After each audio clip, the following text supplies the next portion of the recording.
Hi, I'm Josh Bell with the Miami Marlins. I wear NeuroGuard to help with strength and coordination when I'm in the weight room and help with balance when I'm on the baseball field. One of the most comfortable, reduces concussion, increases performance. You can't get a mouthpiece like that on the market. Not only is it a great product, it's super easy to use. I recommend it for any player at any age or any level. Thank you guys so much, and go check out NeuroGuard Plus. NeuroGuard mouthpiece makes it easier to breathe while playing basketball. The unique design is not as bulky as any other mouthpiece and makes you feel safe in concussions. NeuroGuard. I control my breathing while I'm riding. It stops me getting concussions while I ride. It's very easy to use, so go pick one up today. I'm still doing stunts. And the concussions I've got, I feel much safer with that. I'm doing, like I said, I'm doing a whole lot better in the gym. So NeuroGuard Plus, once this one wears out, you've got a customer for life, because I'm telling you people, NeuroGuard Plus is the way to go, and me, Mark Ash, says so.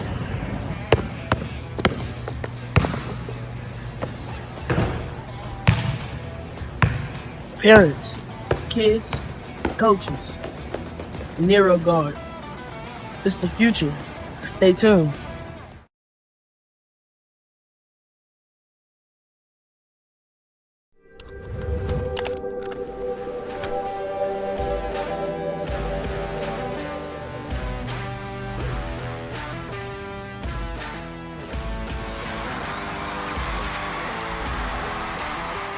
Hey, that was a good point. I think we might start seeing some go back. All right, everybody, now's the time. Brown right, motion, tailback slant. Let's put the women and children to bed and go looking for dinner, all right? On one, ready? Go, 13! Coming up, go, 13! Hey!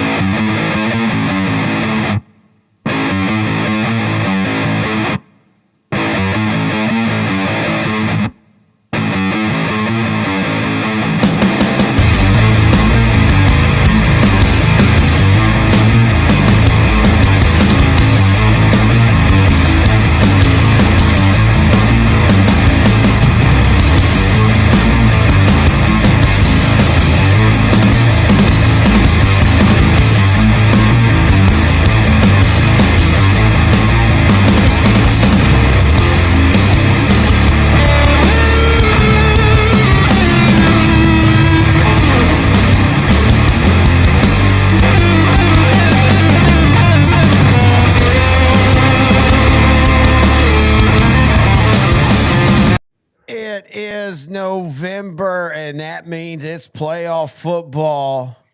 Almost one more week of the regular season, and we're here to talk about it. Hello, everybody. Terry Bennett here, sideline to sideline, lead project manager, head honcho of awesome, now joined by the CEO and HR manager, Grant Goodwin. Thank you. Coach X has had so many lawsuits against us. We have to keep hiding our company and changing our names. It's like a casino, how they'd get the mob to run the casinos, is they would change their job title every 9 months. That's what we have to do because of Coach X. And yet we keep still employing them. Weird. We're not really employing him. He just keeps writing in, and sometimes he's kind of humorous, and so we kind of keep it up. Anyway, how you doing today? Content filler, right? Yeah, he's a content creator. He's a content farmer for us. There we go. Yeah, there you go. How you doing, man? Good. I'm hey, not to diminish week 11. No. But I'm ready to get this shit over with and get to the playoffs, dude. Like, can you wait for like Sunday? When you wake up Sunday, I don't know what you're doing on Saturday. It's probably a lot of stuff we can't talk about here. And you're going to wake up about 1 or 2. Yeah, me too. 1 or 2 on Sunday morning and pop up Dave Campbell's or the UIL site and see the playoff matchups. That's like Christmas Day, man. Dude, one of the things I love about what we do and the relationships that we have generated and kept is starting. I've already got some of them already. Like, and we're not. I'm not announcing them. I mean, no coaches told me not to, but I'm just not. But around Thursday, I'll start getting those from coaches across the state. And like you said, Saturday, especially Sunday, because there's always a Houston 4A or 3A that kind of will play on Saturday. But yeah, Sunday, you start looking at the brackets. You start going, okay, I can see us being here. I can see us being here, and all that. Dude, I love the regular season, but the next 7 weeks, counting this week, but the next 6 weeks of playoffs and state championship, I mean, it's just every day I wake up with a smile on my face. Yeah, it gives me something to look forward to on Monday, knowing that I'm about to go see some, crazy matchup right on Friday and Saturday. So yeah, I cannot wait. As you can tell, we are doing this one more time as one show. Again, tonight's content, we're not going to fly through it or anything. It's just not that big. Look, and I get it. I know some of you are like, well, you're not talking about this matchup that could decide a third and fourth place.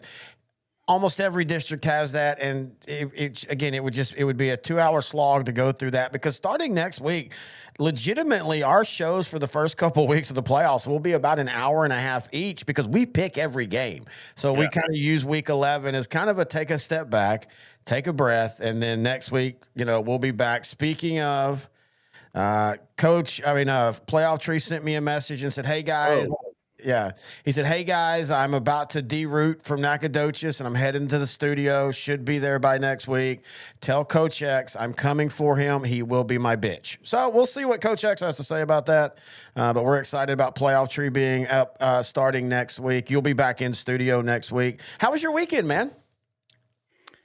Pretty good. Pretty good. Went down to San Antonio, right, for the Davenport Kenyon Lake game. Just because I knew I had to deal with Coach X for the next 7 weeks. While in San Antonio, I got myself a support taco. I don't know if you see that. So anytime he just goes off on me, because lately I've been like just slapping down his jump shots, right? So he's really coming hard at me, right? He can't score, but I just keep slapping him down. This helps. Support taco.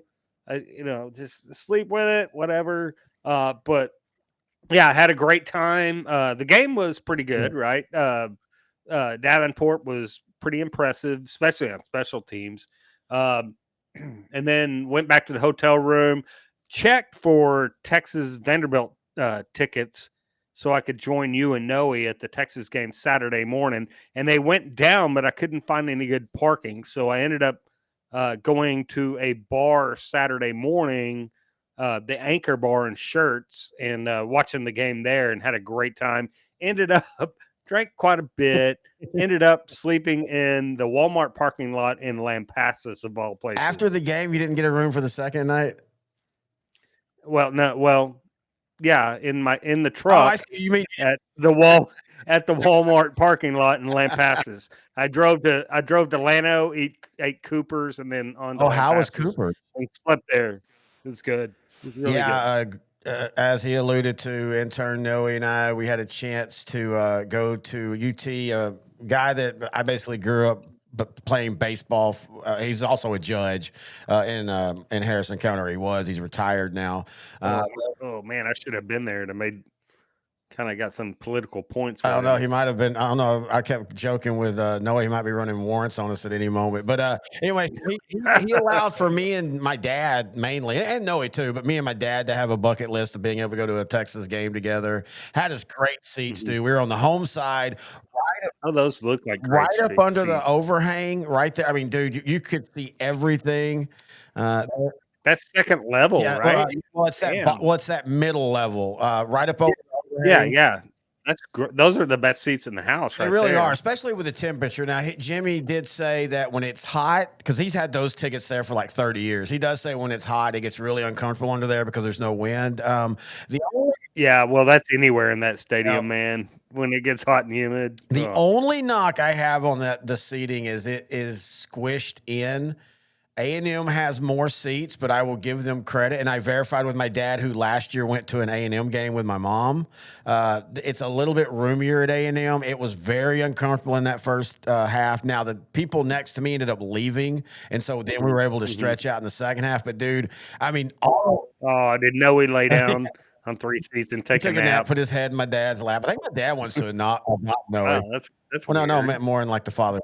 I mean, it's kind of hot, but it's kind of weird too. But man, in the moment, I hated how that game ended. But looking back now, that just made it that much more, memorable. I will say this though, for all the bitching we did about the Big 12 officials, and you know me, I'm not a guy that gripes about officials and team when my team loses. But legitimately, there were 6 calls that might have been some of the worst calls I've seen an official make in a football game. Yeah, probably the worst was, and this is not just the officials on the field, this is the replay booth. That 2-point conversion. What in the world were you looking at? On TV, it looks like maybe the laces blended in with the goal line, maybe, but that's not irrefutable evidence. So yeah, but hey, I'm not going to bitch about a win. Oh, no, that was a huge win for Texas. It really sets them up where they can still split with Georgia and A&M and probably make the playoffs, depending on, of course, scores. And my bigger fear is they'll beat Georgia, lose to Arkansas, and then beat A&M, because that's just how this season's going for Texas. Yeah. All right, so what we're Speaking of A&M and Texas Tech, though, man, those two, as a Texas fan, in the end of the day, I just want a Texas team in there doing well. And A&M and Texas Tech give me a lot of hope for having somebody to root for in the playoffs. And look, dude, SMU throwing their hat back into the ACC ring by one loss team that beats Miami. Yeah. Dude, I'm very impressed with them. And this was it was an overall just a fun trip, because we went down Friday. I was going to go to the game with y'all, but then Noe and I just kind of got into Pflugerville and the traffic started getting really bad. We were just like, hey, let's just stay here. So we watched Game 6 of the World Series. I watched Whitesboro and Pilot Point for the most part. I bounced around a little bit, but hotel internet, so I kind of stuck on the Pilot Point Whitesboro game. Really good game. Whitesboro's really solid. They're going to be a tough team if they get the right draw, but Pilot Point beat them. And then when we got back to the hotel Saturday, it was like 3:00, and we watched Florida and Georgia. We watched the end of Texas Tech. Look, Texas Tech, everybody thought that was going to be a tough trip for them, and they tried their hardest in the first half to give that game to Kansas State, but then they kind of flexed themselves. And then we watched one of the best baseball games I've ever seen in Game 7, Toronto versus the Dodgers. Funny thing, though, is Noe passed out in the 7th inning right before all the magic happened, so he had to watch it the next day when we got back home to the studio. That happens when he comes over for football day with us. He's becoming a little bit of a lightweight. He's starting to nap out early. No, he's just getting old, man. He's just getting old. I mean, he's 10 years younger than me and 8 years younger than 10 years younger than you and 8 years younger than me. So what does that say? I know, but the last time we went over there, I got out of the truck and I was going to the front door, and I accidentally stepped on the yard in the lawn. And what does he do? Slings open the door, telling me to get the hell off the lawn. I mean, yeah, it's really weird. He even sent a fine in to you. That kind of blew my mind. But anyway, what we're going to be doing again tonight is we're going to be doing all this in one show, 4A, 3A, and 2A. And if we're talking 4A and 3A, that means we got to be talking Coach X. So here is Coach X's diatribe of the week. And telling you what, man, he's got Taco with me. Yeah, you need this. He needs some help. Like, I'm seriously calling this out. If there's any therapist that could help us with Coach X, we really would appreciate it. But here we go. Well, judging by the message boards, Coach X picked up. Hang on. Sorry, it doesn't feel right if I don't do this. All right, there we go. Well, judging by the message boards, Coach X picked up a new member of his fan club. Amazing how I can do that and yet not be on any new banners made about the show. Funny how that works. Golfing Nut, how's it going? I think this golf-loving bastard has some good points. First off, when speaking of Kathy Ireland, put some respect on thy name. To quote of The Rock, Grant, know your role and shut your mouth. Kathy was a big part of my adolescence and should be given the respect she deserved. Golf Nut, let's make 18 together one day. Whoa, what does that mean? Golf or like kids? What are you talking about? When I was on my he says, I think he's saying when I was on my hiatus, but it says when I was on my hideous last year, I got my handicap down to a 6. I won several club champions. To do that, you have to be very smart and you have to hit the ball a long way, or so I have heard. And that is what Coach X has to say. All right. What country club is going to let him in? That's my question. I think he's lying. Is he like Trump who claims every time he plays golf, he Right. claims he won the tournament, and then the golf? He's a mix between Trump and Kim Jong Il. His first time he ever hit or played golf, he hit 9 hole-in-ones in a row. And that's a real thing that they claim in North Korea that he hits the holes in one more times than he doesn't. But yeah, we'll start calling golf country clubs, and they're gonna be like, "Well, who are you talking about?" All right, this is what we do. If this is the first time you've checked us out, well, first off, we appreciate you. We review the week that was. We preview the week that is. Again, shorter show this week because we're getting ready for the playoffs. But we are going to start with the game that you were out. Davenport outlast Canyon Lake 46-14. Give me your thoughts on this game. Well, the game was a little bit closer than the score indicated. Mm-hmm. But Davenport was pretty much in control of this game the whole time. That Davenport defense is really, really good. Hayden Turner, one of the linebackers for Davenport, was in that Canyon Lake backfield all night. Just penetration. They could not block him. Davenport has a really good receiver in Caden Scott, who had a big game. He had a punt return for a touchdown and several long receptions. The thing is, Davenport's offense is going to move the ball, running it a little bit and hitting some big plays to Caden Scott, but it's defensively where they're going to make their hay. I think they are a legitimate region threat to win the region. Outside of that, I don't know. Once they get into Region 3 and Region 2, they're going to be hard pressed a little bit. But I'm very impressed with Davenport defensively, especially. What about Canyon Lake? Well, they run the ball really well at times. They're not very big, and that's the problem from Canyon Lake. They're pretty small, and so if they get against another team up front that has more size than them, then I think they're in trouble. And that's kind of what they were. Not that Davenport's huge, but they were bigger than Canyon Lake. And there's a lot of teams out there, especially in Region 3, that they would play that had just bigger dudes up front. All right, let's go out back to Canyon. We've been out there talking a lot about West Plains. They outlast Dumas 56-37, but this was a game that really was only close in the first half. Slade Russell, and this is the scary thing. The thing was, Dumas in the first quarter and a half was kind of dictating the game. I watched this online. I don't know if you did or not, but Dumas was running the football and mixing in the pass really well, and West Plains defense just could not get a beat on that Demons offense. So it was pretty close for, 2.5 quarters. Then West Plains takes over with Slade Russell. Well, to me, that's the scary thing, because as much as we've talked about Reed making the quarterback all year and how amazing and efficient he has been, Slade Russell might be the guy that makes that engine go. We had some crazy rushing stats across all of our classes this week. He runs for 353 yards. Reed Macon ran for 101 yards. They ran for almost 500 yards. Dumas almost had 425 yards of total offense. I think the one concern we've had about West Plains, and it goes all the way back to that Salina game, which was a great game, is can their defense make enough stops when they get up against the high-powered offenses that they're going to see, whether it be a Salina, a Stephenville, a Davenport, a Kilgore, any of those? Yeah, West Plains has to go through to get to Arlington, has to go through Stephenville and then Salina. That's two really big. Look, right now they're just worried about the first round by district, right? But in the grand scheme of things, I think it's okay for fans to think about the road ahead. I think West Plains can match up with anybody, being Stephenville and Salina, but they have to play their A game. And don't forget Springtown. In fact, let's go ahead and jump down there and talk about that one, and then we'll go back up. Springtown beats Decatur 63-36. This game wasn't that close. Springtown really drubbed them. Kane Hill accounted for 410 yards of offense, 8 touchdowns. Man, is there a more unstoppable quarterback right now in 4A than Kane Hill? And he's a junior, folks.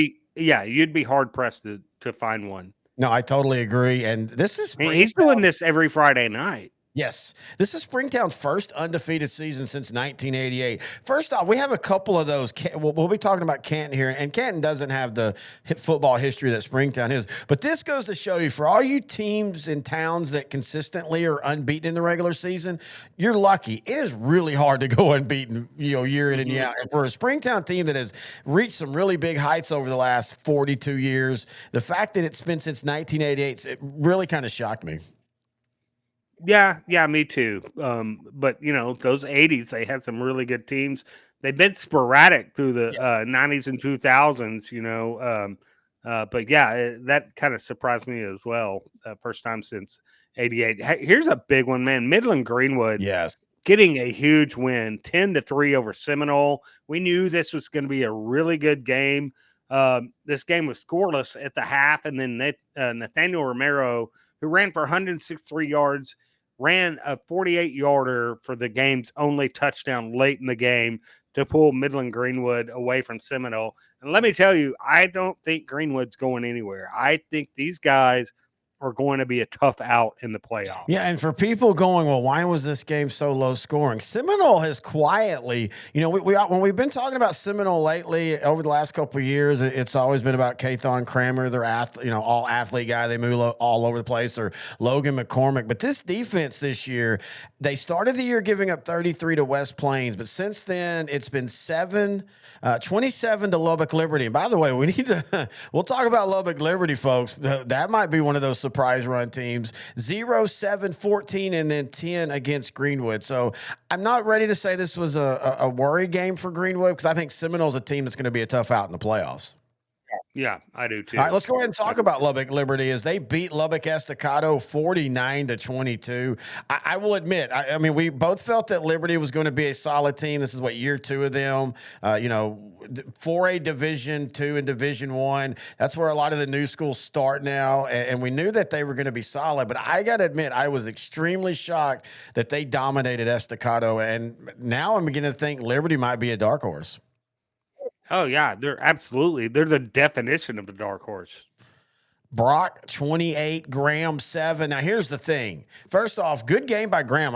I felt Graham was going to take a step back this year, and they have a little bit, but they have gotten better each week. But I will tell you, this is how good Brock is. This was probably Brock's worst offensive game. I think they had 5 turnovers.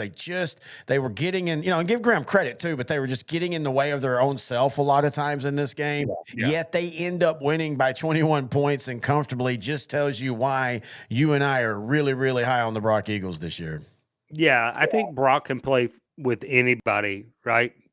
I think we're starting to see that. They can't come turn the ball over 5 times against a team like, say, Carthage in the semis. But I think if they play well, they can play with anybody. And, and that was always the thing that was bothering us even last year and even the year before last with Brock, is they played loose with the football a lot. Like in every, I think at one point they had a turnover in 16 straight games. This year, up until this week, they have been extremely efficient and they have controlled that. Now, we'll see if this is one of those just 1 week things or not, but they have a couple weeks before, they probably have about 3 weeks before they really get tested into the next playoff. All right, let's go to the surprise game of the week for me until I started talking to people. Belleville outlast Madison 48-45. These two teams combined in the first quarter scored 56 points. And then after that, it was a touch and go both sides, and then they ended with a crazy fourth quarter. So I did not know this, but Belleville wins 48-45 over Madisonville to set the stage. Yes, and I didn't know this, but Madisonville has a sophomore quarterback who had basically been out for the last 4 or 5 weeks. He's back this week. He threw for 190. He ran for 77. Jaden Simpson for Madisonville runs for 221 yards and a touchdown. Now for Belleville, they ran for 455 yards. Wow. Travis Turner has 323 yards of those himself and 4 touchdowns. What a great game. You and I always feel that Madisonville is a team you don't want to play in the playoffs. And then I'll go back to Belleville. Belleville's defense is really good this year if they can focus on one person. When they play a diversified offense, they tend to struggle. But this offense seems to be starting to hitting on all cylinders. I think Belleville's going to have a nice run with some crazy scores in the playoffs. Yeah, I don't want to play the Brahmas in the playoffs, dude. Those guys, how impressive were they when we went down and saw them play Sealy in Sealy? Nope, 100%. Again, when they could focus on one, and they're starting to get healthier too, right? Because they had some banged up guys. Some of them didn't play. Some of them weren't like 100%. They're starting to get 100%. Belleville is going to be scary in the playoffs. Look, every team in this district, I think, could be a hard out. Even LaGrange, who's had a really solid season, but especially Madisonville, as they're getting healthy. On this week, I think they're playing Giddings, so they'll win that. LaGrange is playing Sealy. I'm pretty sure Sealy will win that game. So it looks like Madison will be the third place team. So I don't want to play Madisonville in the first couple rounds of the playoffs. No, I don't want to play either of them, Madisonville or Belleville. Let's go to this last one here. We were talking up, and a lot of people were thinking Pittsburgh might be a special team after the first 3 weeks of the season. Well, Pleasant Grove puts it on them, 51-14. Pleasant Grove over Pittsburgh. Yeah, sorry about that. I guess I missed that on the run. Well, on the run sheet, I accidentally kind of blended it into the Lubbock Liberty score. Oh, okay, you're right. And look, I will say this. I don't think that that's indicative of Pittsburgh. I think people need to realize that Pleasant Grove, what was it, 2 years ago that they lost to Carthage, and that was supposed to be a special Pleasant Grove team, and I think it would have been if they wouldn't have lost to Carthage. I think this Pleasant Grove team is as good as that one. I think I'm seeing a Pleasant Grove Carthage crash again. Yeah, I do too, and I think that Pleasant Grove defense is special enough to carry them. All right, and then we'll finish just to mention Stephenville shuts out Brownwood 49-0. As Stephenville I even messaged you today. We're kind of talking, and with everything that's going on in Salina and all that, Stephenville right now is one of the most prohibitive favorites favorites in any of the classes that we cover.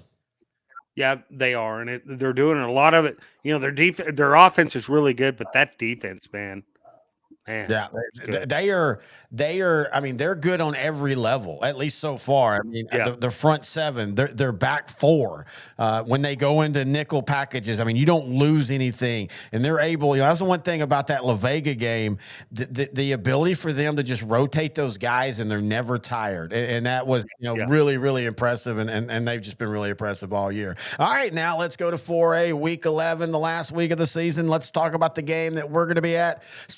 4A Division II District Championship matchup. Sunnyvale 8-1, 4-0 in district. Canton 9-0, looking to go 10-0 for the first time since 1964. Thank you, Kevin McPherson, for that note. 4-0 in district. Nobody's talking about Canton. Fair, because they haven't played the toughest schedule, but still, their defensive stats this year have been absolutely crazy. Yeah, I mean, statistically, they're amongst the best in the state. They only give up 8 points a game on average.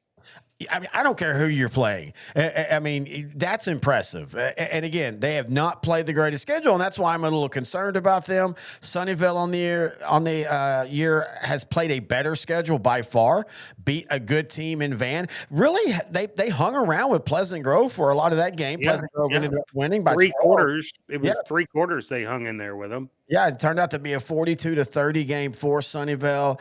Case and Maupin, their quarterback, and Drew Gardner, wide receiver. Sunnyvale, and we've talked about them all year. I feel like this is the year they finally break through and make a deep run. Yeah, well, for one thing, Gilmer had been the bugaboo, right, in the playoffs. Gilmer's still going to be in the playoffs probably. But I mean, they're not scared. The Raiders aren't scared of Gilmer anymore. And you had mentioned Case and Maupin, one of the best quarterbacks in 4A Division II, and you had mentioned the receiver. But how about their run backer, Jaden Cross? He's darn good. Yeah, no, again, I think this is one of the most complete Sunnyvale teams that they've had since they started football. All right, Coach X comments on this one, and here is what he has to say. How can you not be happy about living in a place called Sunnyvale? Excuse me. I bet the birds are always singing and the bees are trying to have intercourse with them. Or so I was led to believe when I was younger. Turns out that was wrong. That's right. In Sunnyvale, everybody has a job, and the girls are always ready for action. Wait, why does none of that make sense? That Because is that's why. a sunny utopia to him. Oh, that's Yeah. so all he cares about is fast women and jobs. That's Yeah, me he is too. more I like mean, to be honest with more you. like Donald Trump than we thought. That is why Canton will probably win. I mean, in a town that good people probably aren't too worried about football, Canton doesn't have much going for it. It's So got the world's largest flea market where you can get onion burgers and you can get turkey legs and go shop for junk all the time. Sign me up. and illegal puppy farms are selling their puppies there. You can get a I goat. bought a puppy from there once, and it was not the best decision.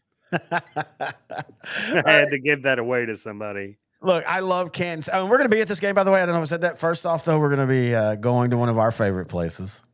Yeah, Stacy's Fish Fry in Miller Grove. Going to be there right at 4:00 when it opens.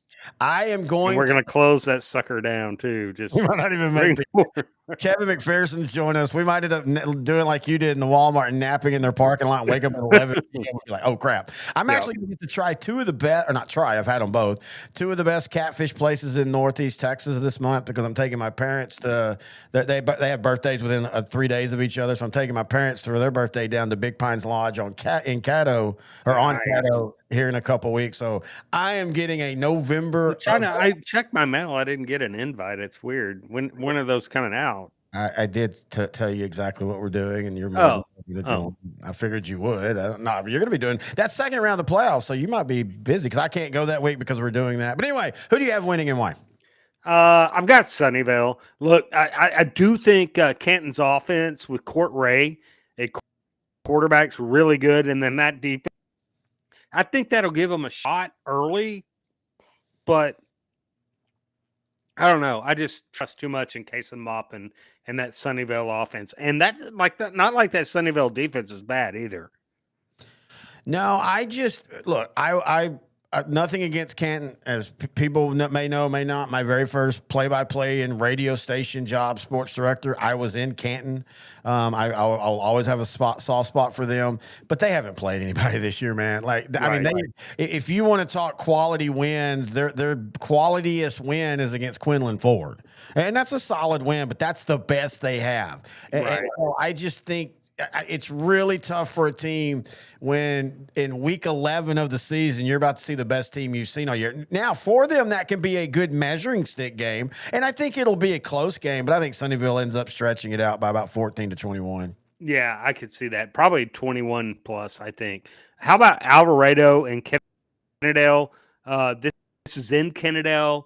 I mean, look, I think Kennedale's going to be outclassed here. Kennedale has lost 3 games, but they're to really good teams, but none of them are really close, right? Yeah.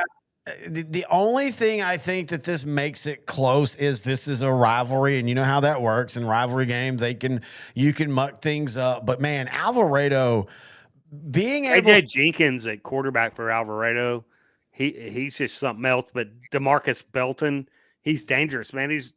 Has over 1,000 yards rushing and receiving, both. This is what's impressive to me about Alvarado, because this is a team that lost maybe the best quarterback in 4A Division I from last year, or at least one of the best.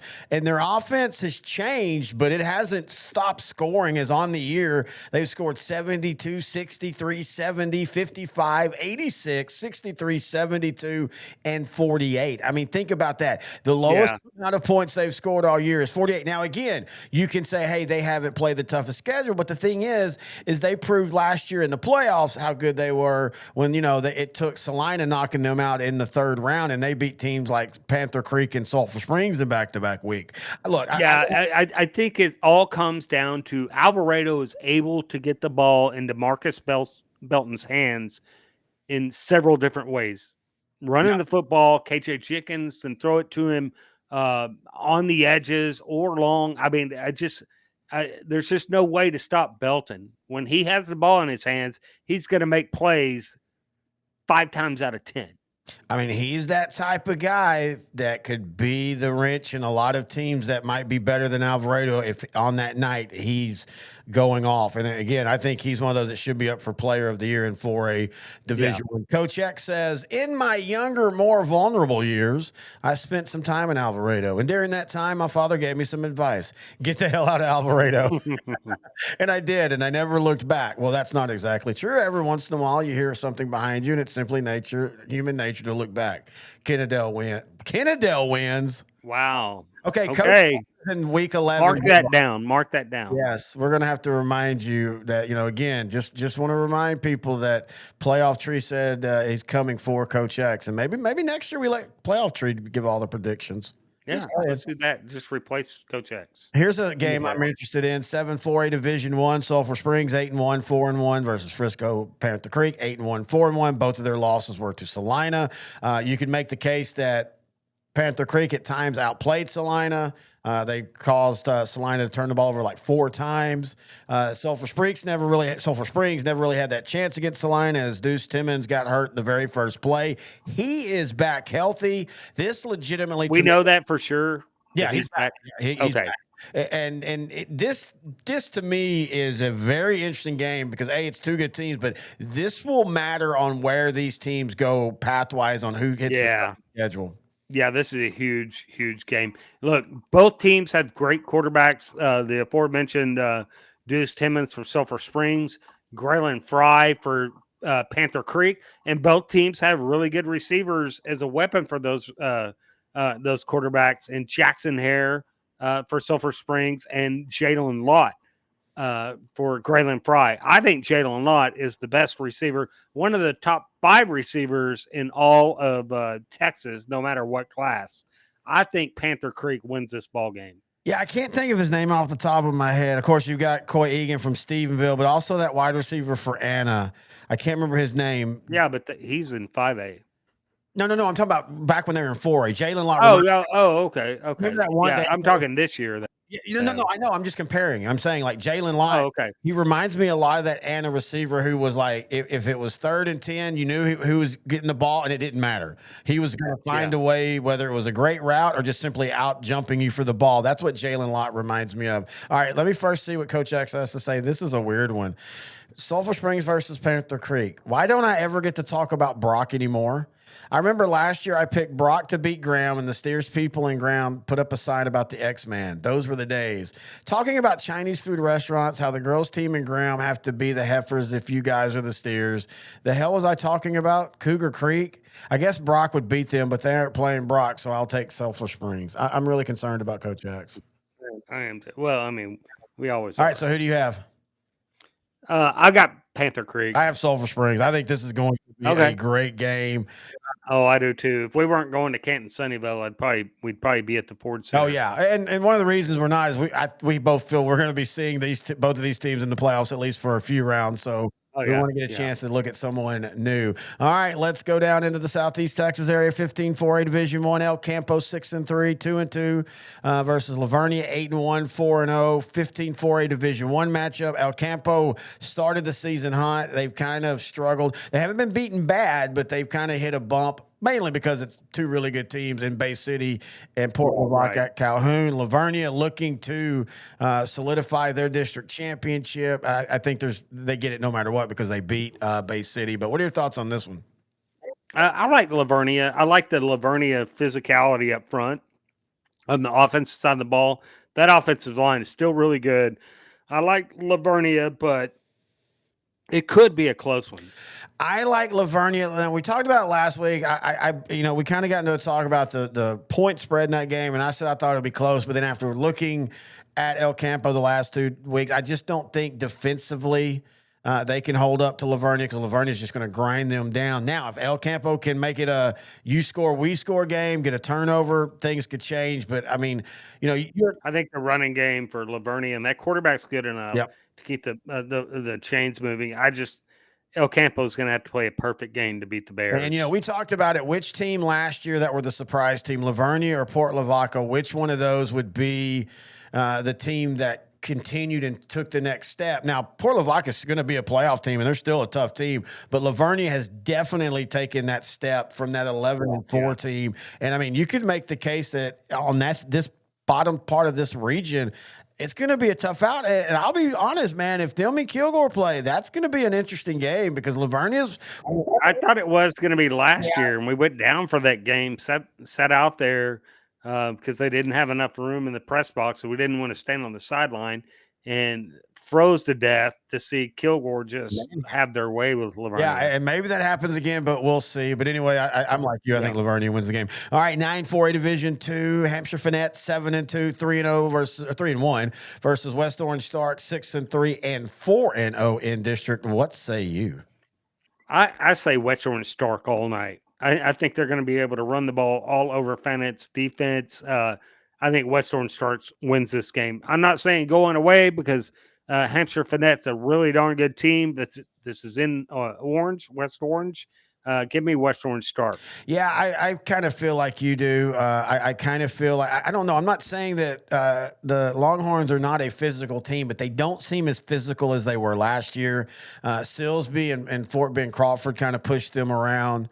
I think West Orange Stark's kind of a team no one's talking about right now. They had some, losses early in the year, but again, when you look at them, they lose to Nederland 14-6, La Vega 40-24, but that game was a lot closer early, and then they lose to Fort Bend Crawford 29-22. I think the Mustang team with Kelvin Jefferson at running back is very underrated.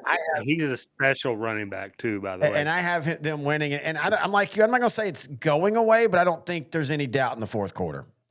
Yeah, me either. All right, let's finish up 4A with 4A Division II. Just really wanted to mention this because this is one of those interesting things where, of course, we have a Laga Vista coaches show that you'll be able to hear this week. Laga Vista was a team that a lot of people had penciled in as a dark horse in this region. And then, all of their losses this year in district have been by 1 point, by 3 points, by 6 points. They've won the last two games, including beating Navarro last week, 24-14. So this week, they take on Wimberley, who has been, again, a weird team all year. This whole district, as we've talked about many times, this whole district, almost every game outside of playing Smithville has been very competitive. So here's how this works. If Laga Vista beats Wimberley and Gerald beats Gonzales, Laga Vista goes in as the fourth-place team. If Gonzales wins, they go in as the fourth-place team. I will say this again. If Laga Vista can get into the playoffs, I still think they can be a dark horse with that defense, but they put themselves into a hole they've got to get out of. Maybe it's because I do a show. I'm calling it. I say Laga Vista beats Wimberley, and I think Gerald beats Gonzales no matter what. To me, this is a win, and you go in for Laga Vista. Can they beat Wimberley? I think Wimberley wins it by a hair. It's going to be close, 1 to 5 points. But I like Wimberley. And that is a perfectly valid, because, again, no matter what has happened this year in that district, all of them have been really, really close. All right, that is 4A in the books. We're going to take a break, and when we come back, we're going to do the same thing for 3 right here on Sideline to Sideline, the 4A-3A-2A edition on L4 Media. Hey, Coach, are you ready to elevate your locker room experience? Well, at H&H Locker Solutions, we pride ourselves on delivering the highest quality lockers at the lowest cost in the Southeast. As a coach-owned business based in Alabama, we understand the needs of the coaches and the players alike. Our mission is to improve your locker room and streamline your process, and we're coming to Texas. Did you know we offer a free locker program? That's right. We ship all across the USA, ensuring you get the best solutions tailored just for you and your program. Want to learn more? Drop a comment or give Coach Harris, a.k.a. Ty, a call at 256-458-4427, and let's take your locker room to the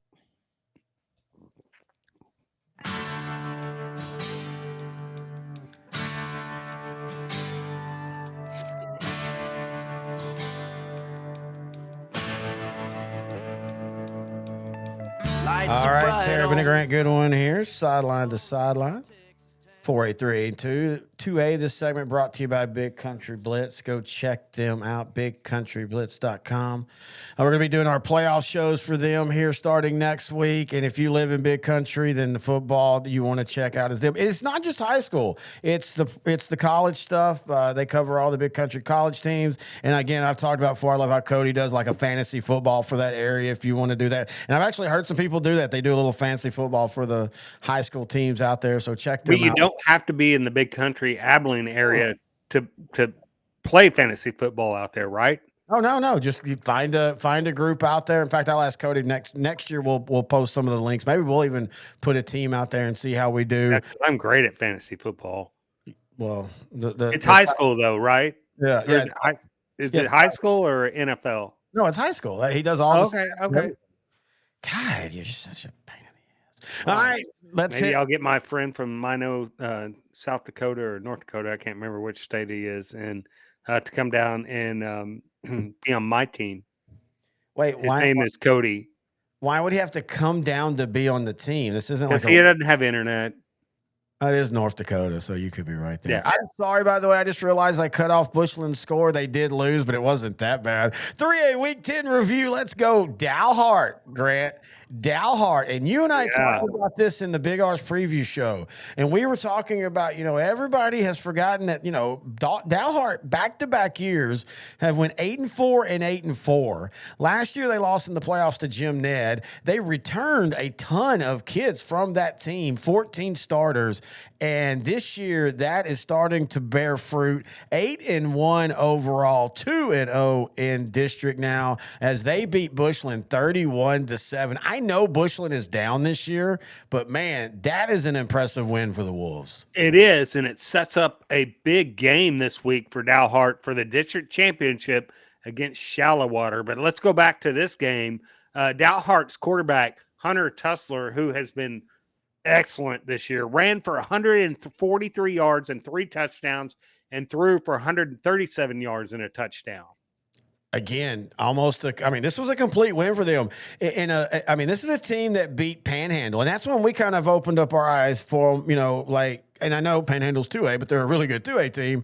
And then they outlasted Freona the next week, 39-16. But since then, they've given up 0-0, 22, 14, and 7. And again, I know Bushland is down for Bushland, but this is still a Bushland team that has talent, and they're just young. And again, even though they're going to be the 4th place team in this district, they'll be the 3rd place team because they'll beat River Road. Even though they'll be the 3rd place team in the district, I'll say this: I don't want to play Bushland in the first round, but I definitely don't want to play Dalhart. Really impressive win. Here's another impressive one. I did not see this one being this close.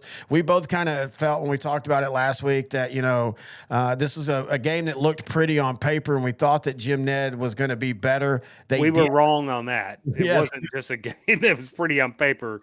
Clyde actually played to their record. Yeah, Clyde led at 34-28 at halftime. Jim Ned, though, made the big plays in the second half, kept Clyde scoreless. Good win for Jim Ned. Good loss. Win, man. A quarterback really led the Indians over Clyde, though. Man, he throws for 157 yards, runs for 40, just enough in that second half to keep that Clyde defense on their heels. Yeah, and again, I think this is a great win for Jim Ned, but honestly, I think this is a good loss for Clyde in a measuring game because, you're not going to play a lot of teams in the playoffs that are better than Jim Ned, and, that first half, very impressed with Clyde. They just have got to figure out how to play complete football, and that's why Jim Ned's Jim Ned, and they're the team that knows, hey, we're down at half, that's fine, we'll figure it out, but I'm telling you, Clyde's another team I don't want to play. Mm-hmm. All right, where to next? All right, let's go to some quick hitters here. Henrietta upsets Holiday 55-34. You're a little bit more in with the Holiday folks than I am. Holiday's kind of struggled the last 2 weeks. Do they have some injuries or what? I actually don't know what that. I've actually reached out and I'm waiting on the answers from that. And you're right. Holiday led the game 7-0 after the first quarter, looked really good. And then Henrietta dropped a 27-point second quarter, 21-point third quarter. Their quarterback, Chaden Clark, threw for 183 yards. As a team, they ran for 326 yards. Oh, just gutted that Holiday defense, didn't they? Yeah, just gutted them. Now, offensively, Holiday moved the ball. They threw for 230 yards, but they had turnovers, 2 interceptions, and a couple of fumbles. At the end of the day, I think maybe this is just an indicative of this is a very solid Henrietta team. And for Holiday, defense is their issue. They're going to have to figure out what they're going to do on defense if they're going to. Henrietta was not on my radar before this week. Oh no, not 1,000%. I totally agree with you. Let's see, on the year 5-4. I mean, they're still third in district. Holiday still should finish second in district. I think depends on this week. But yeah, I agree, and we'll have to see over the next 2 weeks. Was this just a blip for Henrietta, or do they become a dark horse? Right. And is there really cause for cause for concern for Hero, right? Holiday. I think there is. I really do. In a region, we had this big discussion last week about it. It's amazing to me how that region with Gunter, with Bells, with Holiday, with Jacksboro, with all those teams, they've all stepped back together this year. So they feel like they're all in the same pecking order as they were last year. I just don't know how strong that region will be outside that region. But we got a City View team. The top teams in that region, I feel like, can play with anybody.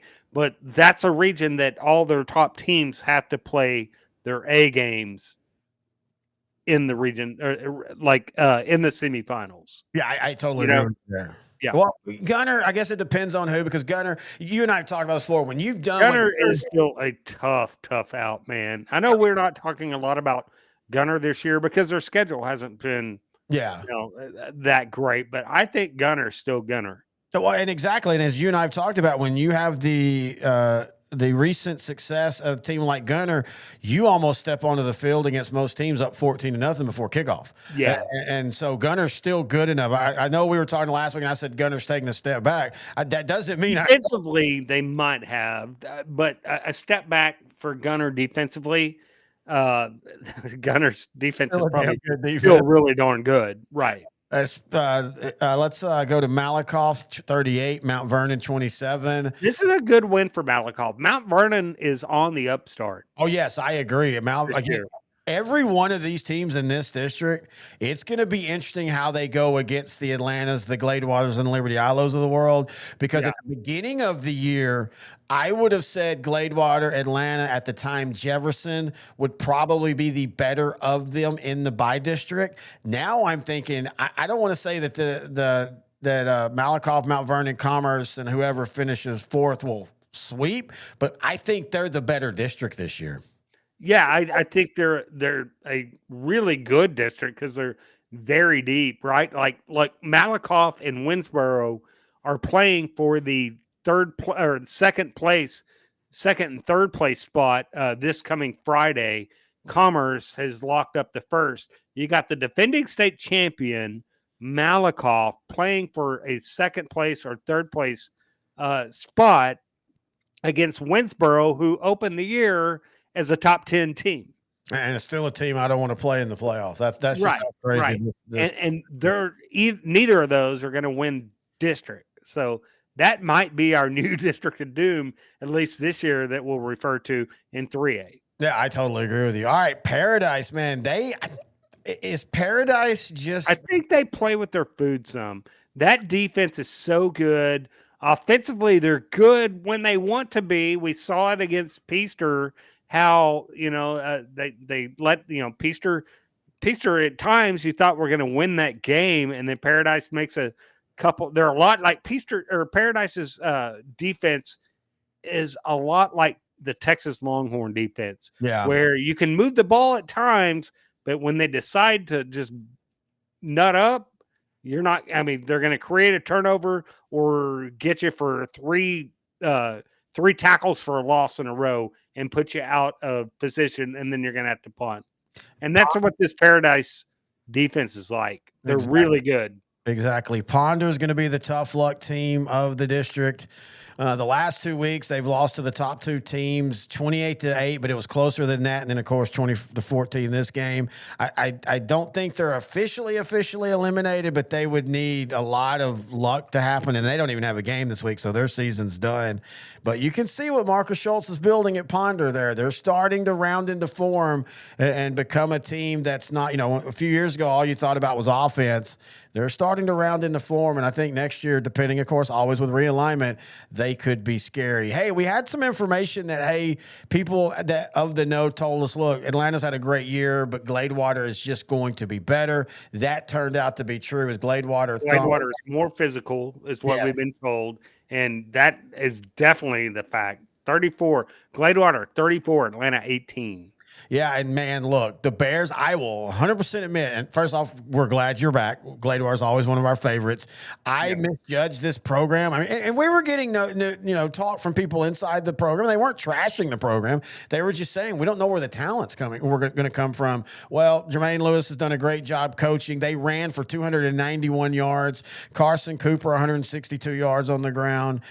Flanagan with 115. But more importantly, they held Atlanta to mainly the biggest thing was they didn't give Atlanta a lot of time with the ball. Atlanta only ran for 17 carries. They did run for a 6.5 clip. They threw for 200 yards. And this Gladewater defense held Atlanta off the scoreboard for most of that second half as they stretched out the league. This was a 20-10 halftime game.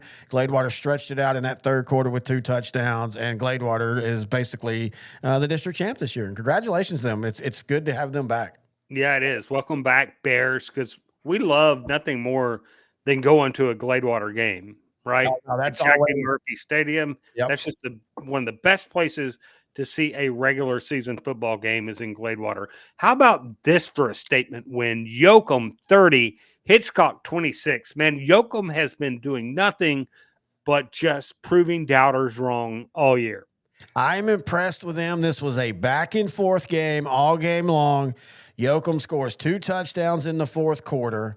They stretch out the win. I do have to ask, how much is this a little bit of an overhang for Hitchcock after that, how physical and just rough that game with Columbus was, that the game that we were at. And then you have to turn around and you play a Yoakum team that, everybody always thinks of Yoakum with their athleticism and their speed, rightfully so. But I'm going to tell you what, those sons of bitches are physical too. Oh, yeah. People forget. They always are, but Exactly.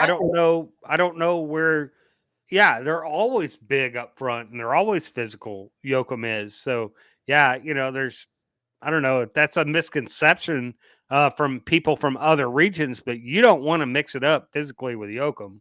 Dude, there are so many potential. Coach Bo, man, Yep. he gets them in the weight room. Yeah, former Longhorn. He's done a great job there. People forget last year they went 13 games, and I could see that again this year. They're going to kind of have the same path.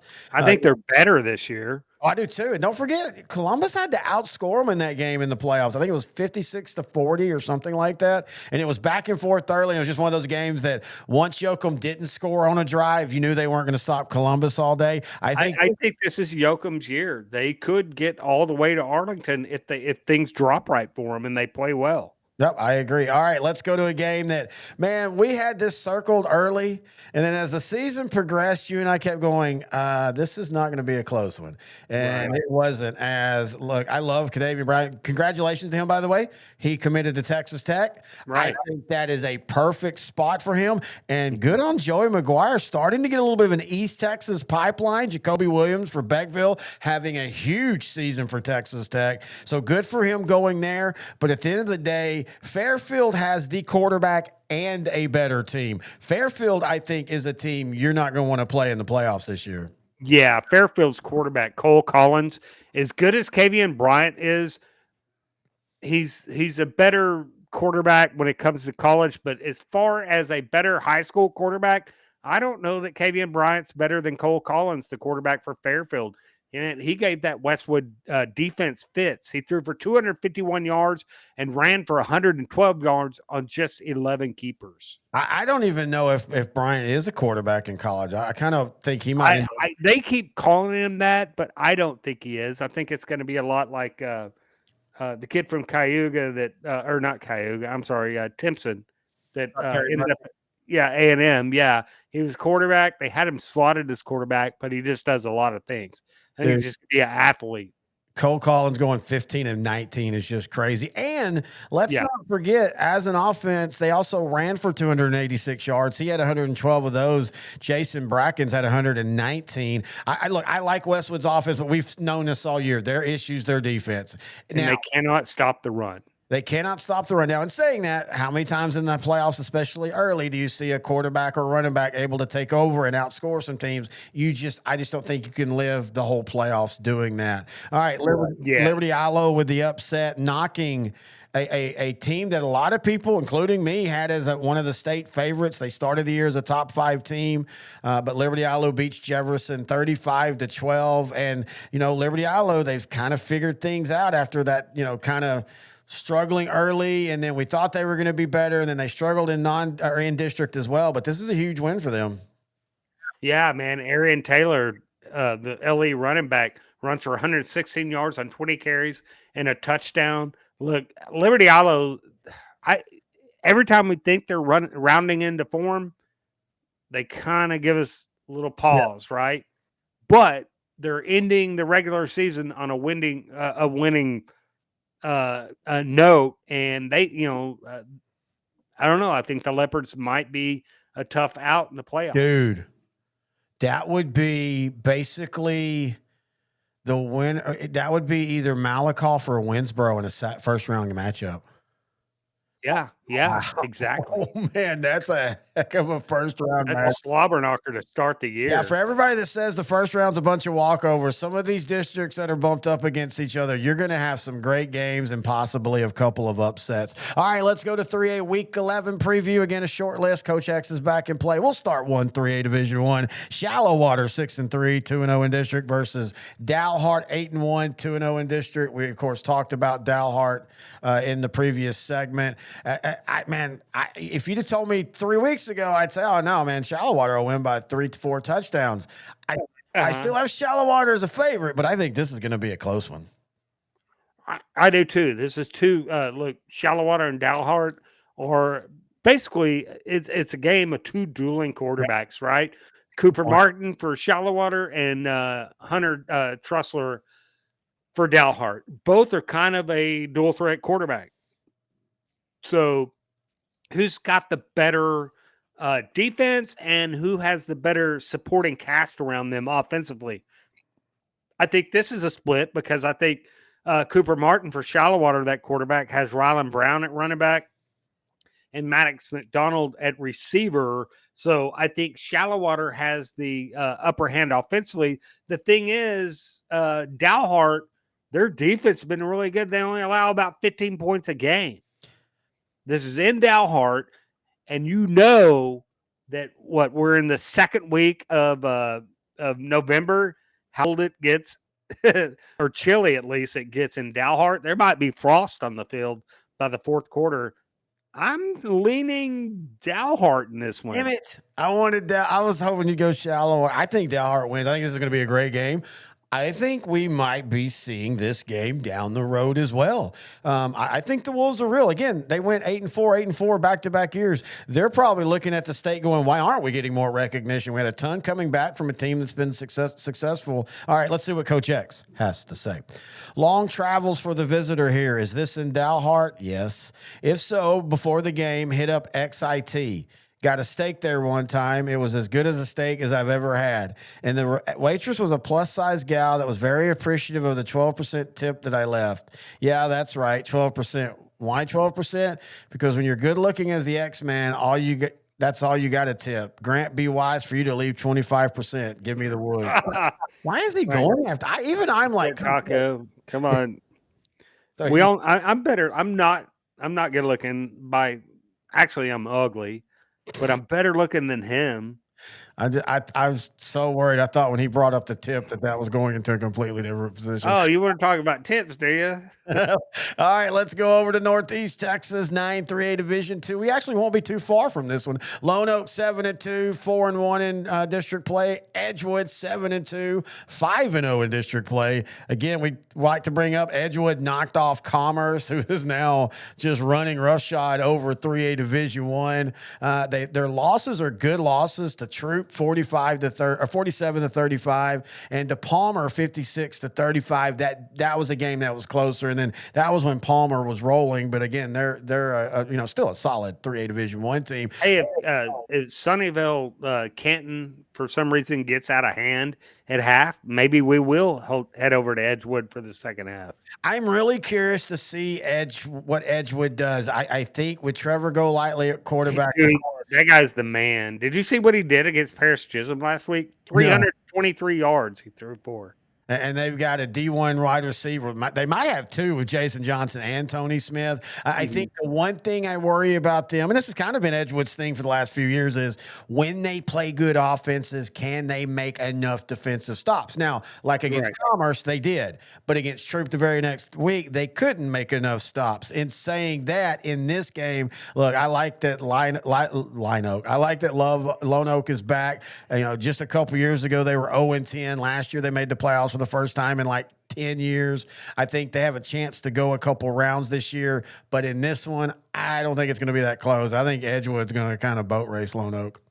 Yeah, I do too. I don't think it's close. Going into the fourth quarter, I don't think it's close. I think Lone Oak can stick with them for a half, but after that, I doubt it. Here might be the game of the week.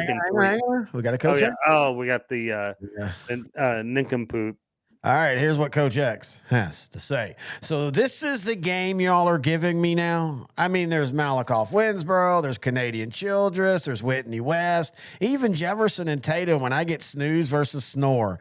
Yeah, Terry, we trust him with the silver, not the gold. I like that. That's his new motto for us. Coach X, we trust him with the silver, not the gold. I know that Edgewood beat Commerce, so don't do that high-pitched thing with your voice and say, why is he saying that? Or the high-pitched thing, why would he want Tatum versus Jefferson? They're playing for fourth place. They're really not, though. Maybe bring up the fact that you picked Jefferson to win the region in August, and now if they don't beat Tatum, they're out of the playoffs. Well, I thought they were already out, though. Hang on. Real quick. Real time.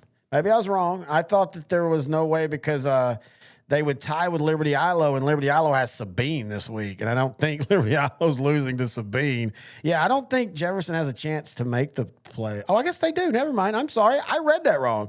They do. You're right. That is that high-pitched voice he's talking about. I had to do it. When he asked me to, it's like when a wrestler and you have a move, and you do that move. Yeah. You have to do it every week. So whenever he asks for mine is like the DDT, right? That's what I'm known for. Well, no, that's the right? That's the poison you give all the women. That's why they think you're so attractive. Anyway, maybe bring up the fact that you picked Jefferson again.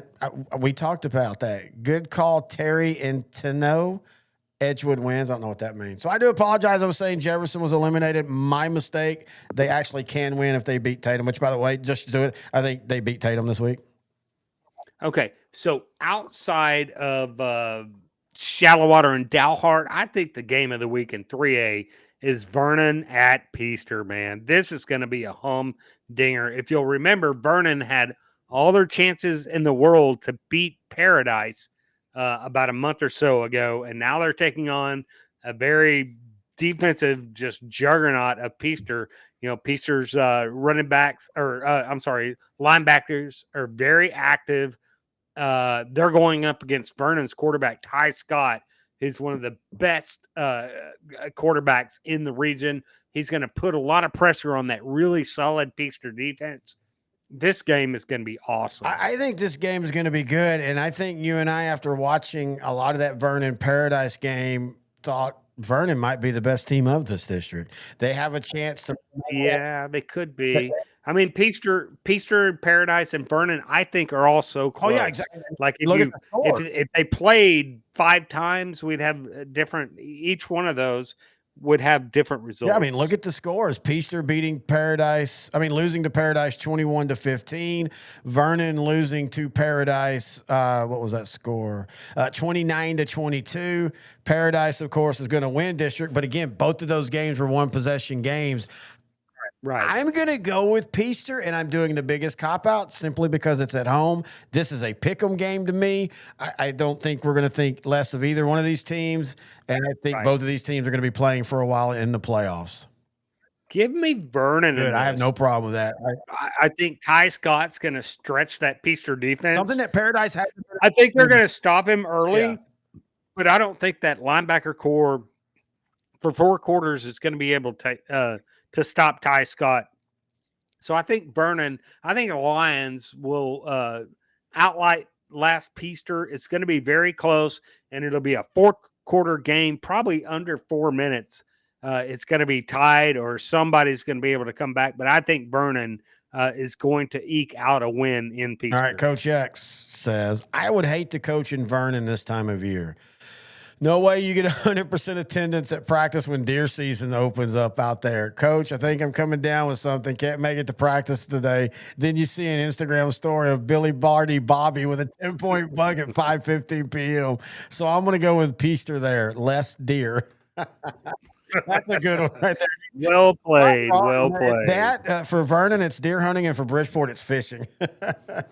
All right, let's go to a couple other games we want to talk about before we go over to 2A, 1-3A Division II, Childress 7-2, 3-0 in district. Haven't talked a lot about Canadian this year. I think a lot of people think their record is worse than it is. They're only 8-1, folks. It's not like they're not as good as they have been, but it's not like they're that far off. Well, they're young, and they got a sophomore quarterback who's tearing it up, though. I mean, it's shocking that Canadian has a sophomore quarterback tearing it up. I mean, they've always got a young quarterback. I think Canadian wins this one 14 to even 21 points. Oh, I think they're going to win it. I don't know if it's going to be that much. I think this is maybe Childress's best team since we went out and saw them play Canadian a few years ago.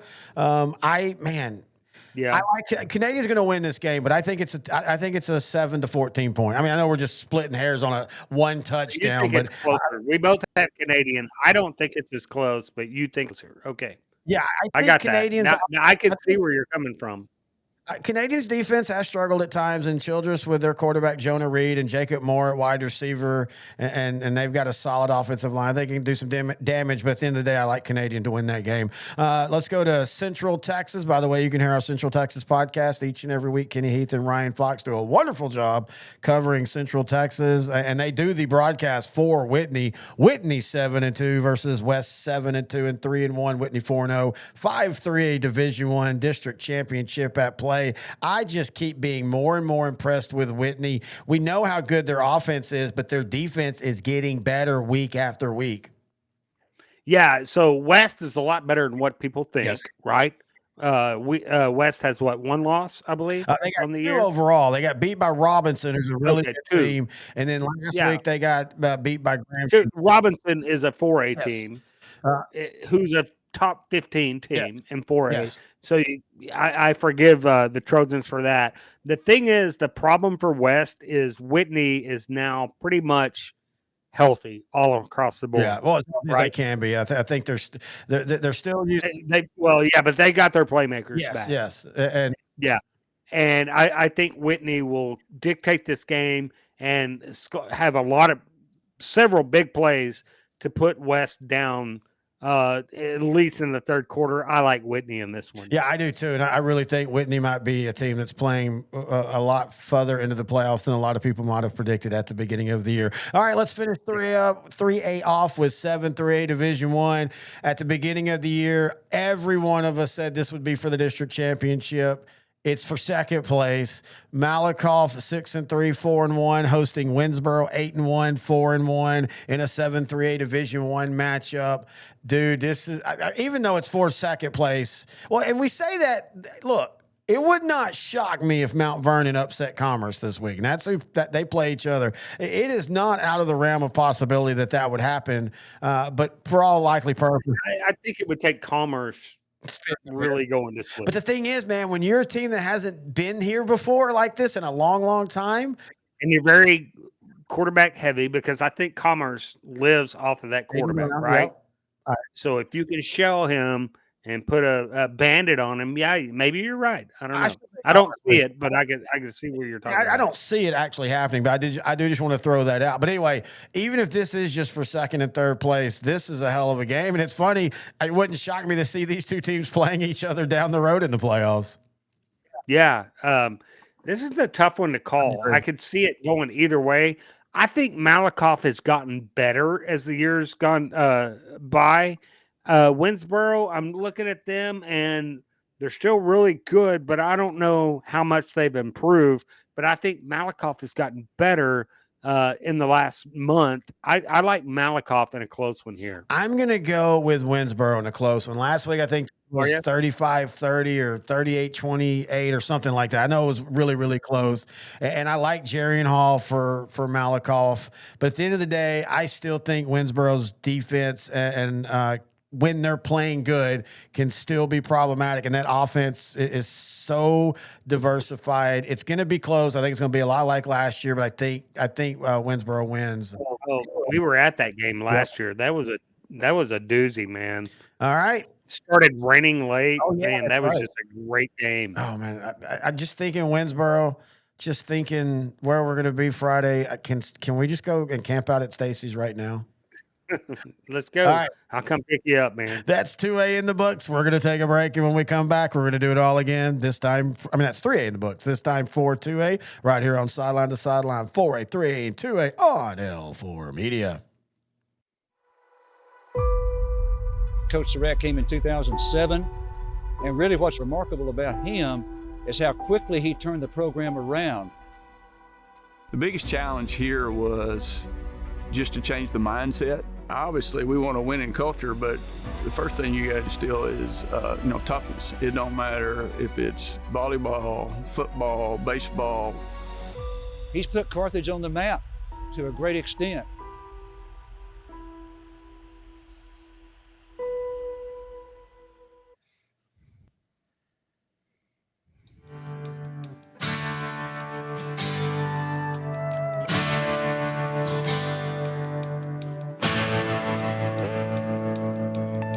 Lights are bright on Terry Bennett Friday Grant Goodwin back here, Sideline to Sideline, the 4A-3A-2A edition.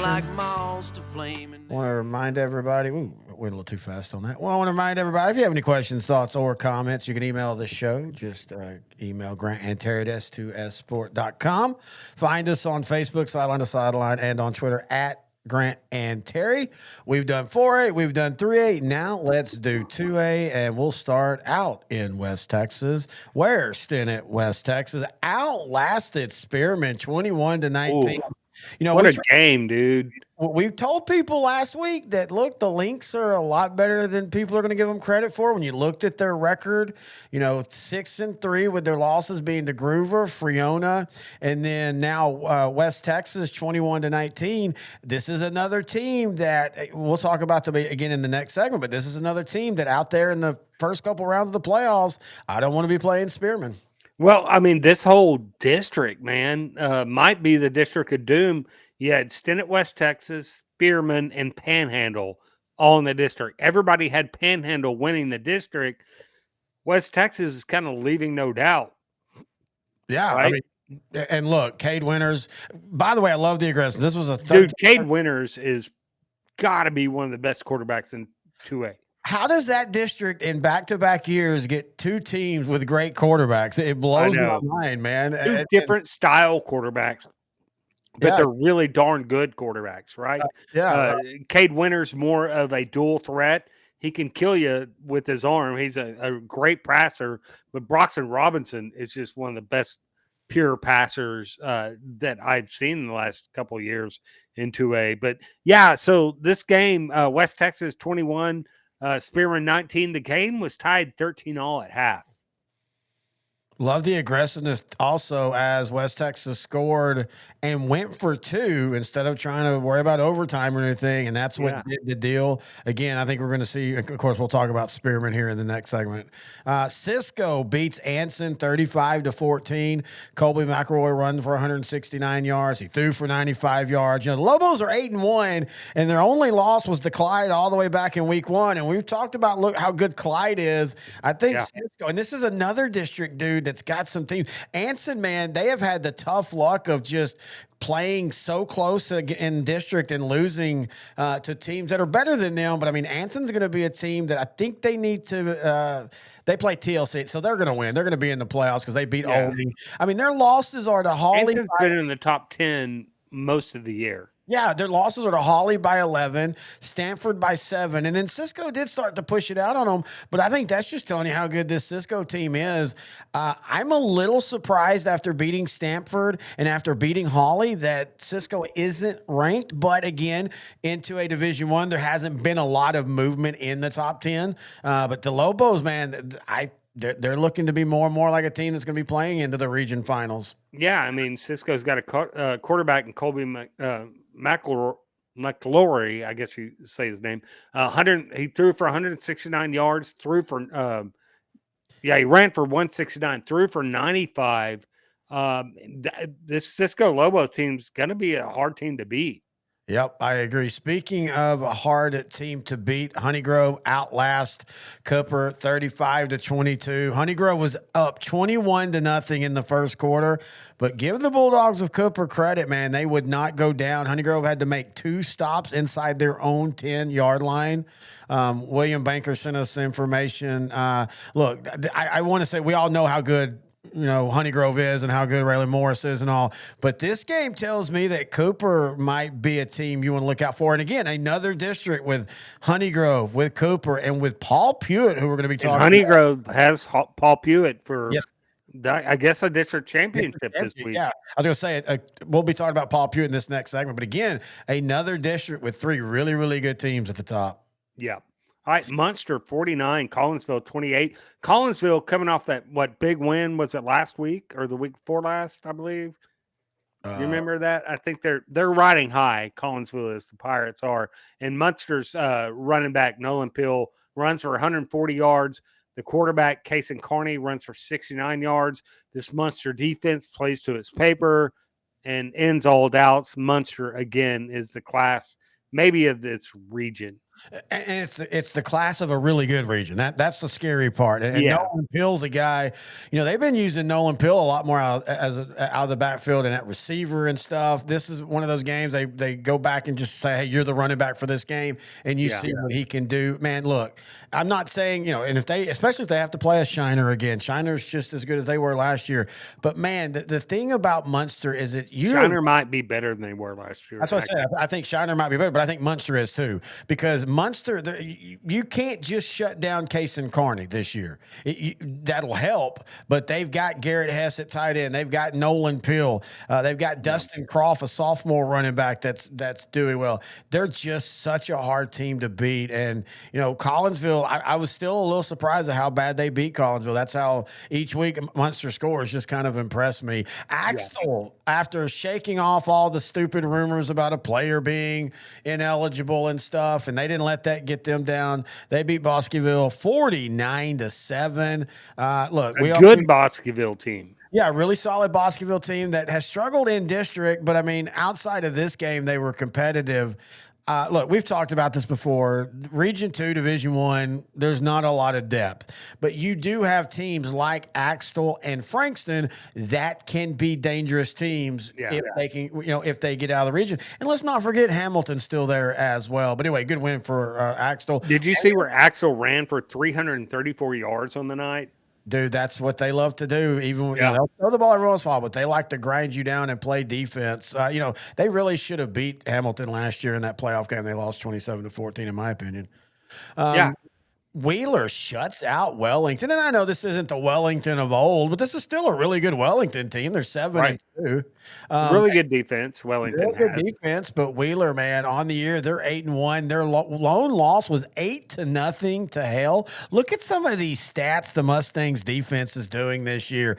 Shutout, 6 points, 8 points, shutout, 6 points, shutout. They're going to destroy Shamrock this week. Wheeler's defense, dude, it might take them a little further than last year. Their problem is, though, it'll help this year because they're first place. Their problem is once they get to Munster. But hey, if you can avoid Munster for 2 more rounds, that puts you in the region championship. Yeah, and if you have a defense like Wheeler does, you're not out. I mean, you're not outclassed by Munster. No, again, the problem with them though is just it's Munster. That how that is. It's a great season for them.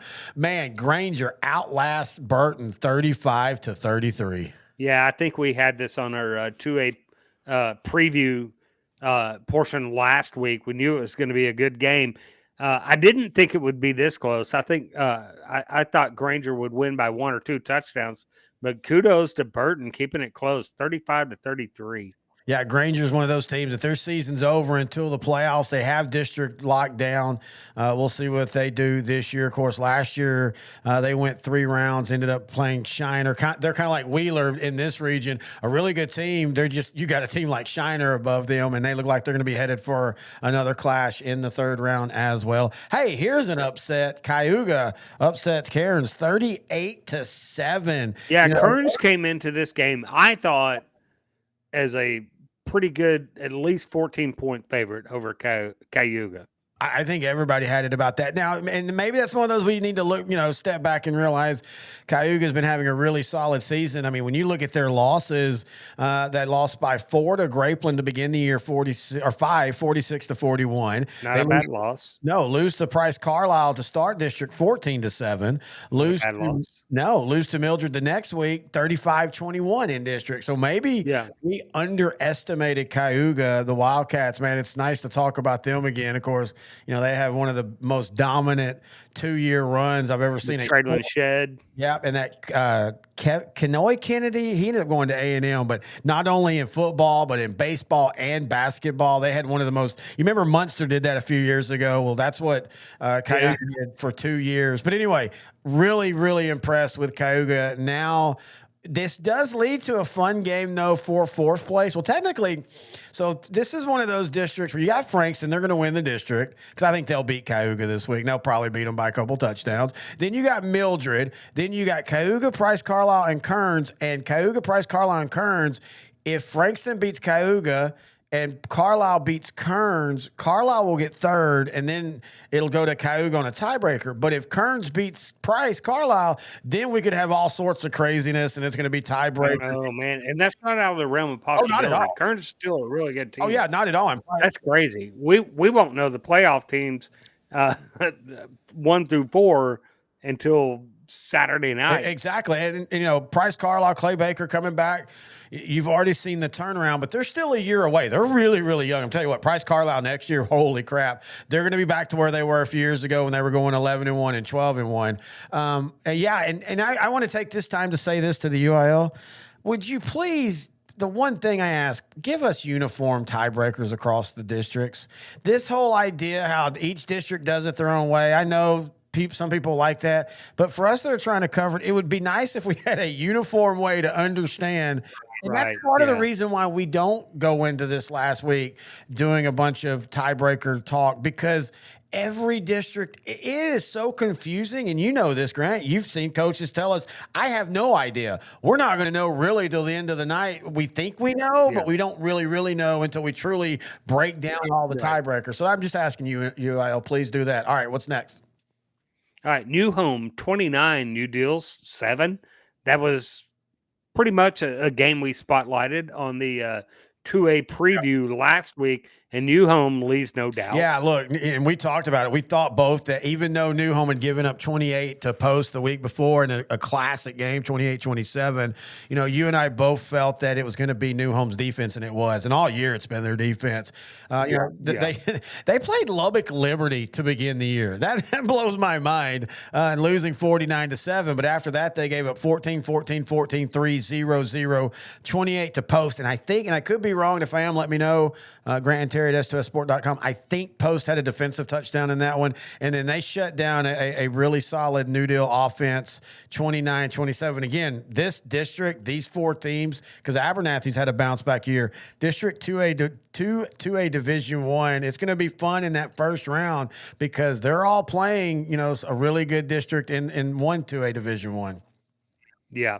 How about one of the nastiest, nastiest rivalry games in all the state? Wascom versus Elysian Fields, and Wascom comes out on top, 34-21 over Elysian Fields. Look, first off, I just want to say I'm glad that this rivalry is back in the spotlight. As someone who grew up around it, I mean, it is well, and both teams are relevant. at the same time, right? Elysian Fields was not the Elysian Fields the last 3 years. They're actually a really good team this year. Yes, they really are. And of course, Wascom, came back out of nowhere last year, and now they've reestablished themselves. I don't know if they're quite at the state championship level, but they're not far off, and I can see a path for them to go really, really far.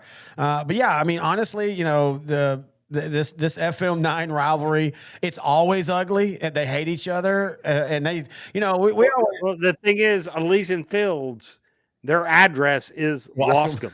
Wascom. There is no Elysian Fields by the post office. That's the crazy thing. Well, when you go to Elysian Fields, you're really in Wascom. One of the funniest things, I always say, like Marshall, Longview, right in the same area, we have a blood rival, but we Marshall folks, we go shopping in Longview. We don't have any hate for each other. Wascom and Elysian Fields, man, it's like Romeo and Juliet if you date. So you're saying like Wascom folks don't go to the mall in Elysian Fields? You're exactly right. Good. Okay. Because that's a nice mall. I've been, and I'm not lying. I swear. I'm a little worried about you if you think you've been to the Elysian Fields mall. But anyway, good. Yeah, I went to the Macy's there and picked up a pair of earrings for my wife. It was great. Oh, good win for Wascom. Elysian Fields, we're glad you're back. And I think they can make some noise in the playoffs. Joaquin dominates Shelbyville, dude. I think Shelbyville just finally ran out of gas. Yeah, I mean, they played nobody has played a tougher schedule than Shelbyville has. And they were competitive in almost all of them. And this goes to speak of, and this is, I'm not saying this is a blame on the coach, but you got to play who you can schedule. But sometimes you might need to put in a couple more cupcakes in the non-district if you already know you're in a district like 11-2A Division I. I mean, and it's a great district. Yeah, play Citadel. Get that SEC ninth game in. Right. Yes. Hey, look, man, Joaquin quietly sitting there. They lost to Grand Saline and Frankston in the non-district. They lost by 7 to San Augustine in district. If they beat Garrison, they're going to be the second place team. And I think that's going to be a good game. Do we have that one on the next notes? I don't even remember. Yeah, I think we do. And that might, look, Joaquin's up against it, but they are coming on late. So who knows? Are they favorites over Garrison? I don't know. I still like Garrison in a close one, but we'll talk about that. I think that's in the preview section. And we do have to remember this. There are paths sometimes where the third place is a better pass than the second, and the second is a better than first. And I'm not saying teams don't.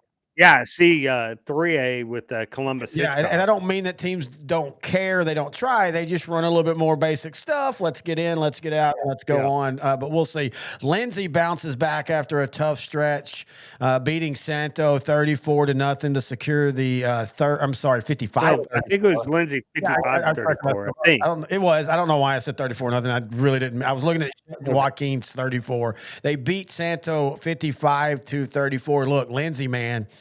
We talked about Shelbyville being tough luck because of their schedule. Lindsay has been just absolutely destroyed with injuries. And I think it's going to end what could have been a team that made the region final or get close.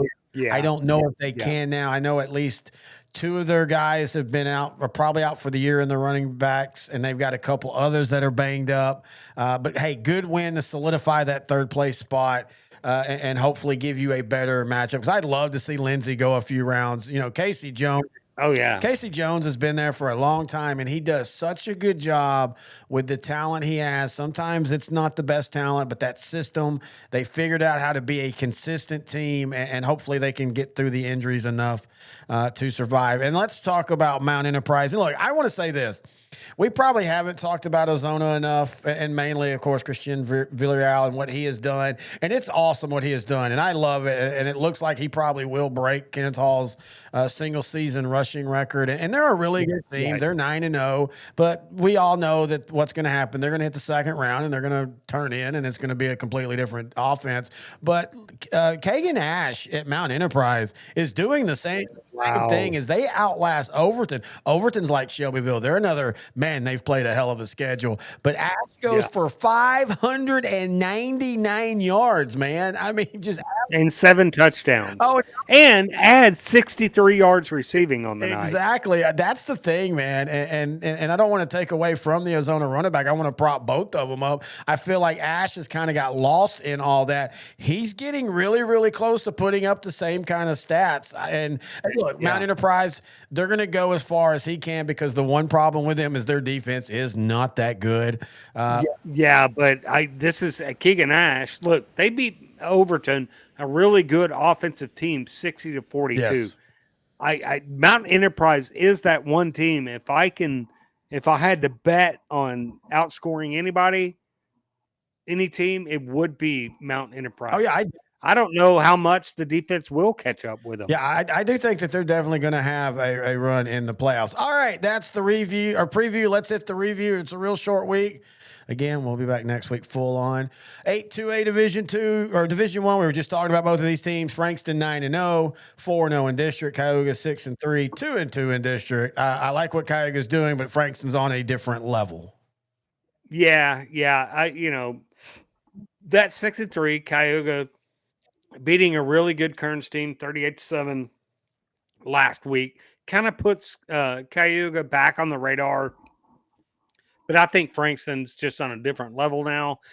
Give me Frankston by 2 or 3 touchdowns. Crazy thing is, and we only use we use score comparison for calibration, not for 100%. But as you said, they beat Kearns 38-7. Well, they beat Kearns 34-12. My bad. And then Cayuga beat Kearns 38-7. So I mean, that Cayuga actually beat them both. But yeah, I think Frankston's the more complete team, and the game's in Frankston, and I think they'll take care of it. 15-2A Division 2. Shiners trying to take over the country. Yorktown's Minutemen are looking to fight. 7-2, 3-1, 9-0, 4-0. This is, as you like to say, Grant, pretty on paper, but Shiner will win this going away. They will, but I will say this: Yorktown has a dynamic quarterback in Brody Metting. He's thrown for 930 yards and has ran for like 1,180.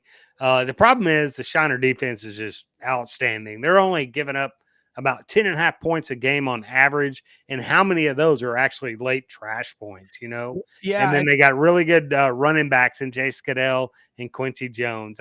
Shiner is just probably right now between them and Munster are the two most complete teams in Class 2A.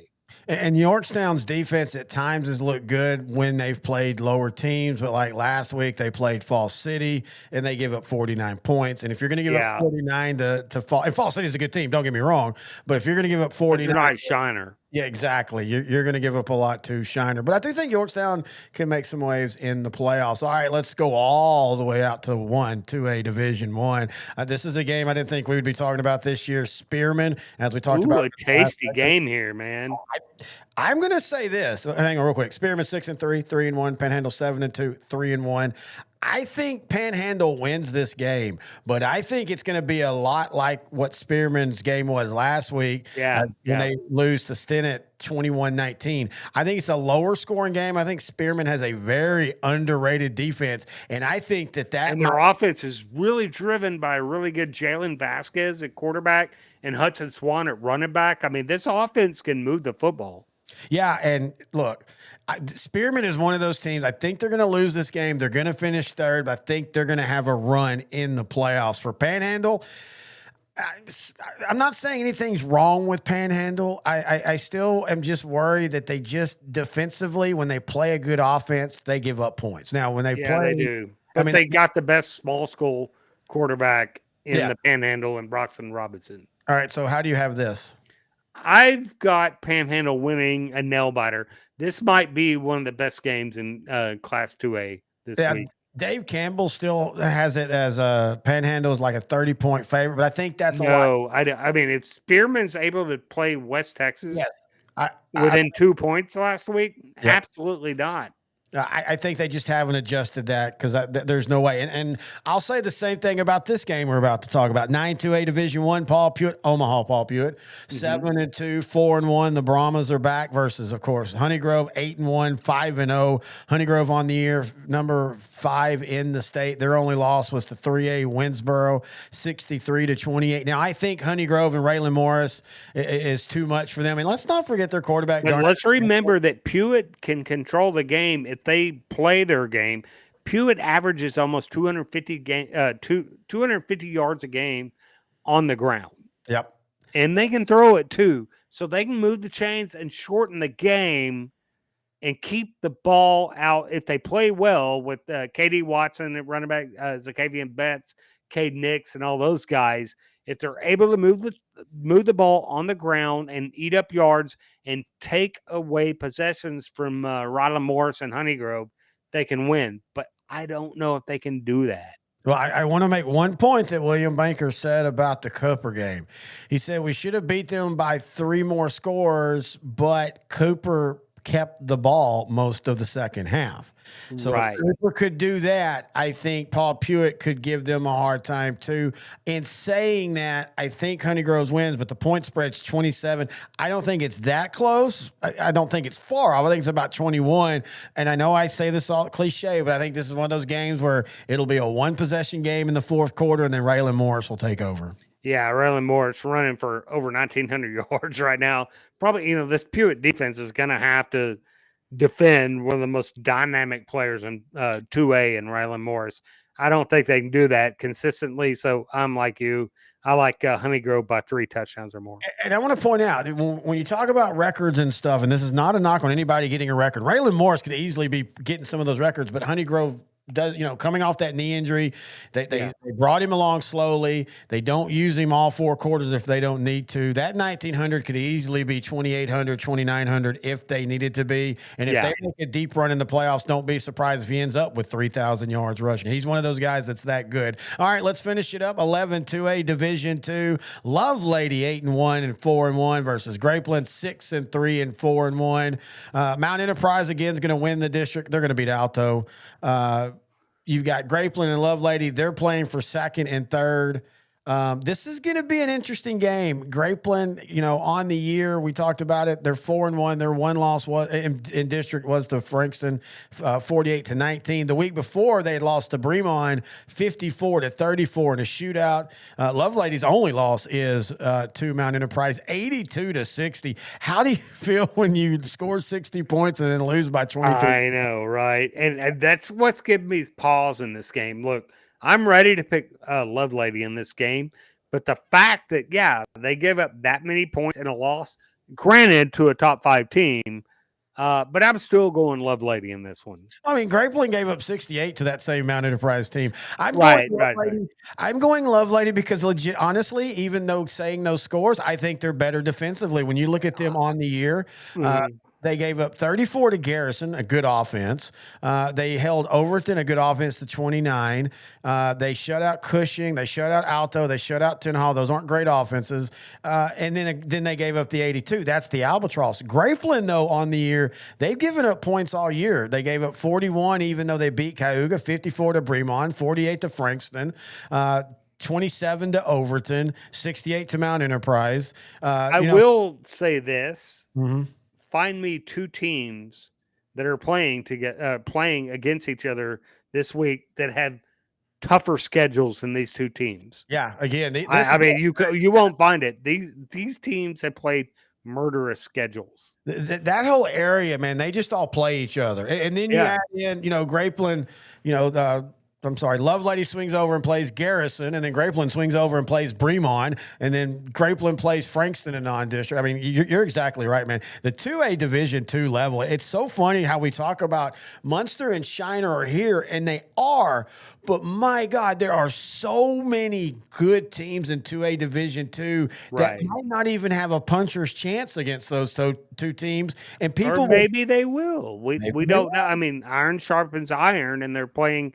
They could be just outing each other every week, or they could be just making each other better. You know. Hey, speaking of outing, that's what we're going to do to Coach X next week. Again, next week, it's the playoffs. We're back to 3 shows. Expect long shows because we pick every playoff game in 2A, 3A, and 4A, all the way from week 1 to the state championship. I will go ahead and say this now, and we'll say it multiple times. No, we're not giving in-depth talk on every game. Some of these are going to be like our Big R's preview shows. We're just going to say, yeah, number 1 seed destroys the number 4 seed. Also, we won't do a review next week. We'll use some of what happens this week just in mentioning, but we're not doing a big review section. It's all about the playoffs from this forward on. That means that I think Playoff Tree is our favorite contributor to the show, don't you? Yeah, well, I mean, way better than Coach X. Yes, he's got better material. He's spot on in his projections. Yeah, I don't think he's ever been wrong. It's Playoff Tree, everybody that helps us, the hotel staff that are really nice, all the great restaurants, and then, well, even intern Noe does a better job in the high school side. And then Coach X is somewhere that you can't even see the hand. He's somewhere down here. All right. You have anything else you want to say? Nope, that's it until playoffs by district show next week. It's Christmas starting next week. That's why we've got the turkey ball. I'll be wearing this every week on the playoffs and on our road trips. We cannot wait, folks. We do appreciate everybody that's joined us, though, for this wonderful regular season of 2025. But the new season starts next week. And until then, he's Grant Goodwin. I'm Terry Bennett. This is Sideline to Sideline on L4 Media. To hear the band play the